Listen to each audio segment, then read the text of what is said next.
We are supposed to be the good guys. We are.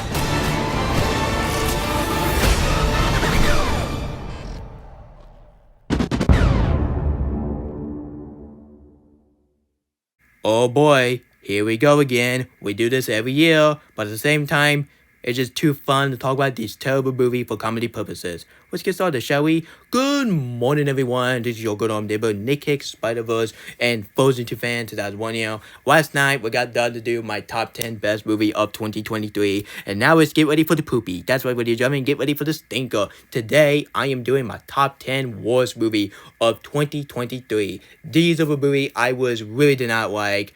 And honestly, guys, even I don't despise it. Honestly, guys, I think it's boring, forgettable, and such a really god-awful experience to talk about this terrible movie in this top 10. First of all, break, am I right? Sorry, guys, here's some of the movie. It will not be on this list, period. Which is another than Winnie the Pooh, Blood of Honey, and The Fire, Troll Band Together, and last not least, The Exorcist Believer. But here's some of the movie. It was almost going to be on my list, but I didn't have enough food for that, which is another than The Little Mermaid 2023, Five Nights at Freddy, and last not least, the Adam Driver film called 65. Anyway, enough further ado, let's get this poopy started, shall we?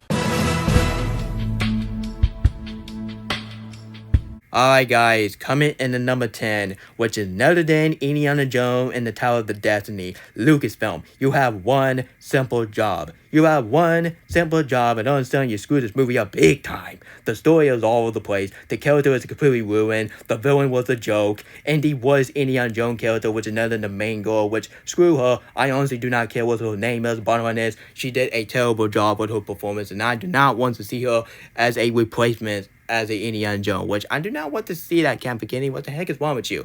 And just because you have John Williams' score and the action scene looks pretty decent, it didn't mean this film was a masterpiece. But John Williams' score will not disappoint me, because John Williams is the only good thing that happened in this film. Because honestly, guys, in your show, the action scene can be entertaining, which is pretty cool. But that's all they focus. Honestly, guys, they don't even focus on the story, the character. All they focus of a cheesy action scene. I was really hope that Indiana Jones and the Tower of the Destiny will be like Logan. But congratulations, Lucasfilm and Camp Beginning, you made this film as Star Wars Rise of Skywalker 2.0. Thank you, Camp Beginning. You witch. Sorry guys, that's why Indiana Jones and the Tower of the Snowfest is in my number 10. Now let's get to the number 9 and try good morning. Alright guys, coming in the number 9, and I was really hope this film will be like golden phenomenon, just like Zack Snyder Justice League, but this film turned into a disaster, and this is exactly main reason why this film was a biggest box office bomb in the history of Warner Brothers. And we'll see Aquaman 2 will be top that, which is none other than The Flash. How this film screw up, it has to be Adrian Miller. Yep, Adrian Miller screwed this movie up. And yeah, sure, it's called The Flash, but that doesn't mean you screwed this movie up big time. There is no excuse you screwed this movie up. And just because you have Adrian Miller in this film, it didn't mean you screwed this movie up, like, big time. Because, like, come on, this film did not feel like I'm watching a James Gunn movie. This film was exactly that Walter Romano want to make. Because this film was exactly what you expect for Walter Romano movies. And anyway, and honestly guys, just because you have such a guy as Supergirl, and just because you have Michael Keaton, and just because you have Ben Affleck, and General Zod, it didn't mean this film will be like Spider-Man No Way Home. And to be honest, speaking of that, this film is a terrible version to Spider-Man No Way Home. Like, are you kidding me, Warner Brothers? Do not copy MCU, because honestly guys, copy MCU and make your studio look stupid. Anyway, and don't let me get started of the post-credit scene. One of the worst post-credit scene I ever seen for the DCEU, and not just that, it's honestly one of the worst post-credit scene I ever seen for a comic book genre. Honestly, guys, since She-Hulk twerking and the She-Hulk and the Terminator War. Main reason why I compare it to them is because they both comic book and they both comic book. That's my reason. Anyway, and that's why The Flash is in my number 9. And I feel so bad that this film bombed the box office. And yeah, sure, this film is terrible. But to be honest, I feel so bad that this film bombed the box office big time. It did pretty bad. It is god awful, honestly. The box office is even worse than elemental box office. Anyway, let's get to number 8. Alright guys, coming in the number 8, which is none other than the Boogeyman. Man, such a really boring, dreadful movie. While I was watching this film on the Halloween time, I was like, yawn. Yeah, this film is really boring and really forgettable. This is honestly is one of the most boring Stephen King movie I have ever seen in my life, period. And because of that, there was no need to talk about this film. And don't make it start of the ending. And you know what? Let's get to number 7 because this film is not worthy to talk about. And speak of the boy movie, coming in the number 7, which is none other than the Magical Elephant. I rather watch the Super Mario Bros. Movie by elimination. It's a 100 times better than watching this piece of donkey crap. I got sad, but this film is really boring. This is the worst animated movie of the year. This film was really boring as heck. And this film was so bad that at my school, while we watched this film for the first time, this film was so bad that I have to draw to get this film out of my head. Because this film was really boring, was really dreadful. And even my school, honestly guys, even my classmate, honestly guys, they are way better movie that you pick, and honestly, you pick this film, but honestly, guys, I'm not gonna get angry because this is my best job school, but I don't understand why they picked this film as movie day, but get my dress. Anyway, and just like the Boogeyman, I'm just gonna forget this film, and I am not gonna talk about this film, because this film is not worthy to talk about. Like, the animation is terrible, the characters are completely boring, the story sounds stupid, the concept sounds stupid, everything about this film is completely stupid, and now let's get to number 6, because this film is not worthy to talk about, just like the Boogeyman.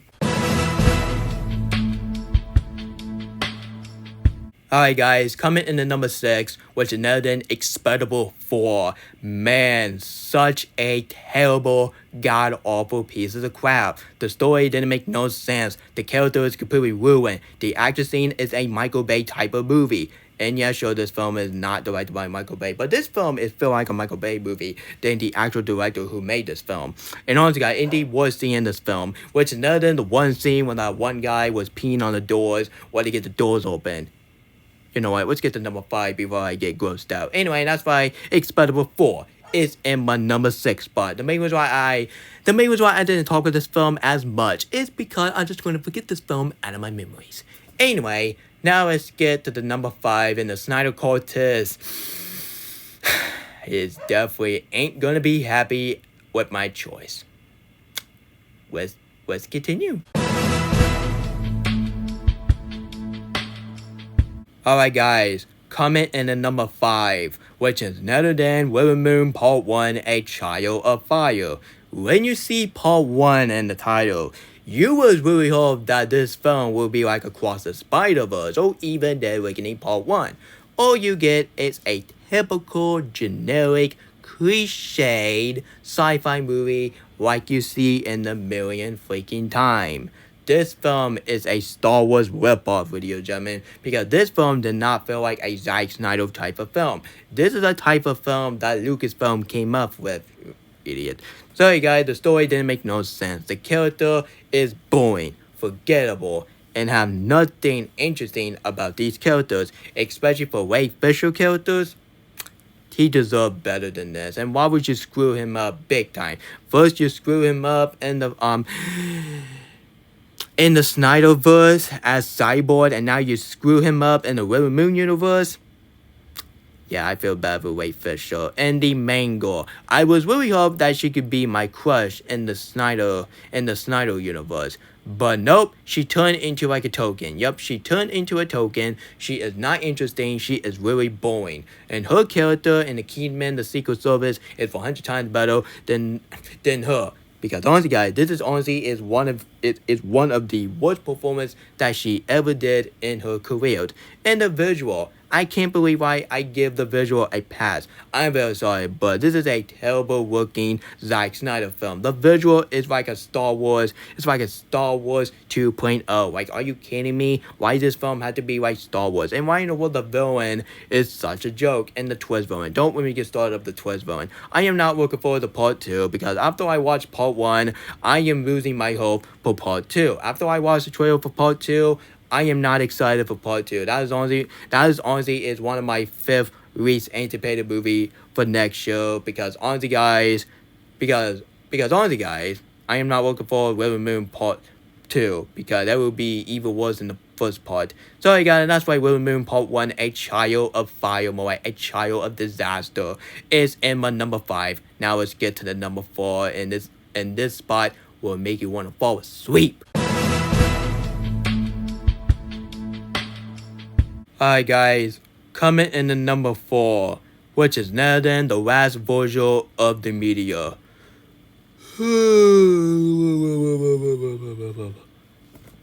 Yawn. This film is so boring, man. Why this film is so boring, man?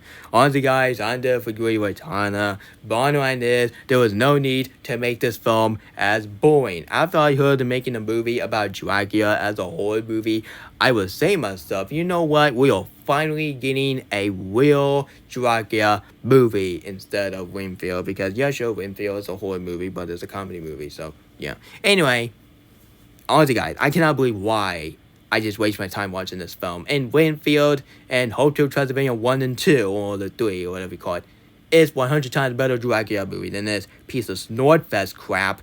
And that's why the last virgil of the boringness is in my number 4. Now let's get to the number 3.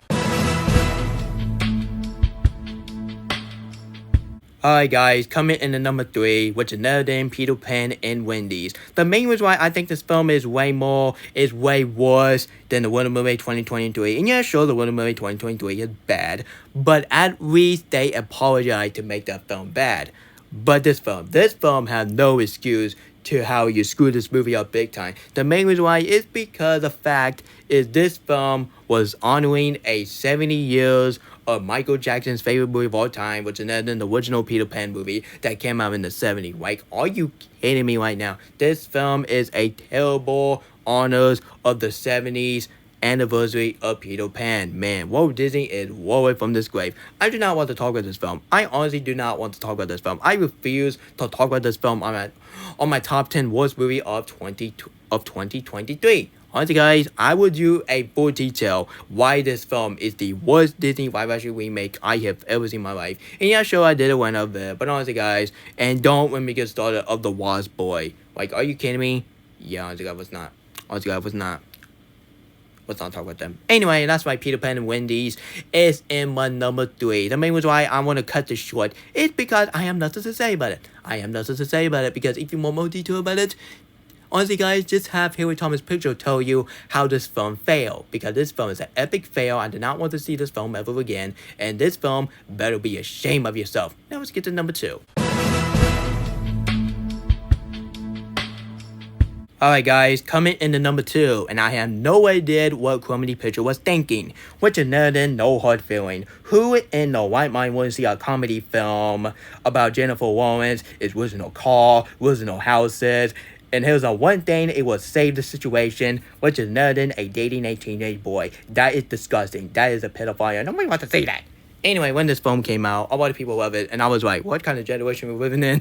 what kind of society we're living in that this film got some love, and Stray and Anyone But You got a bad review? Like, are you kidding me? That is not how you do a movie critic, darn it. Anyway, the story is so disgusting. The character is completely stupid. Jennifer Lawrence gave one of her worst performances that she ever did in her career. Then why in the world she got nominated at the Golden Globe?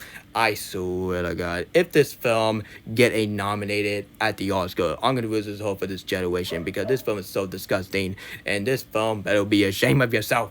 Anyway, this is the main reason why I'm not a huge fan of the director of Good Boys, because the director of Good Boys is not a good director. And the Good Boys, and yeah, sure, he's so good as a human, but him as a director, and yeah, sure, that he was good as a human, but he was not good as a director, because I'm not a huge fan of his film called Good Boys, and I'm definitely not a huge fan of No Hard Feeling. This is the most overrated movie of all time, and I don't understand why people like this film. Like, how this film is even better than Stray and Anyone But You. Those films are 100 times better comedy film than this piece of Northfest crap.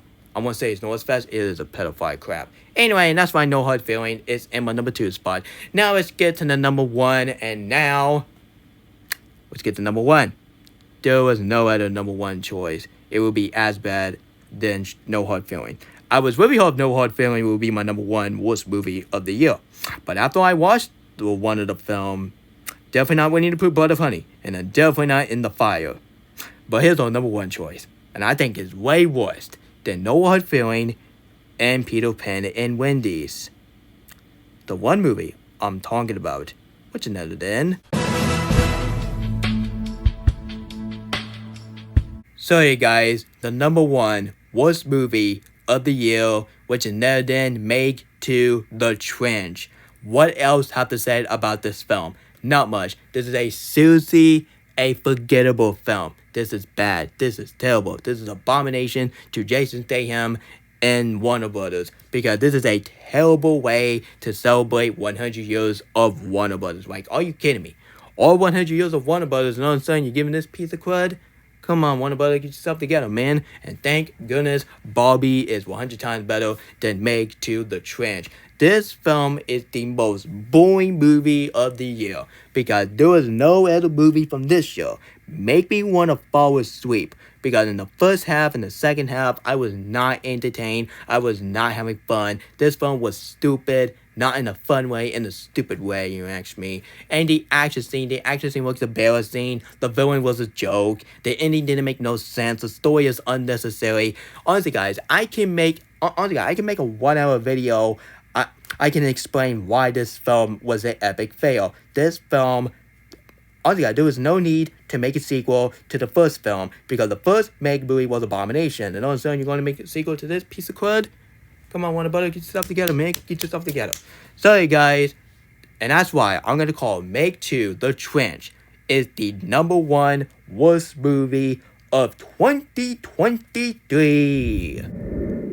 Phew! Thank goodness I got this abomination out of my face. So guys, that was my top 10 worst movie of 2023. And I really hope you guys will enjoy this video after this video get uploaded.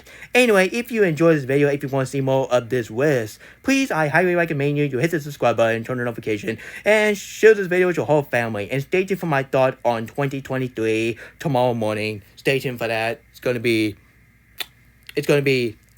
really fun to make that video, because it's going to be like a 1-hour video, because honestly, I have a lot to say about 2023. Because honestly, guys, this year was kind of okay, but I won't say bad, but it's decent. But honestly, guys, at least it's way better than 2020. I don't want to talk about that. I do not want to talk about that year, because that year is really an insult to all the year that we've been.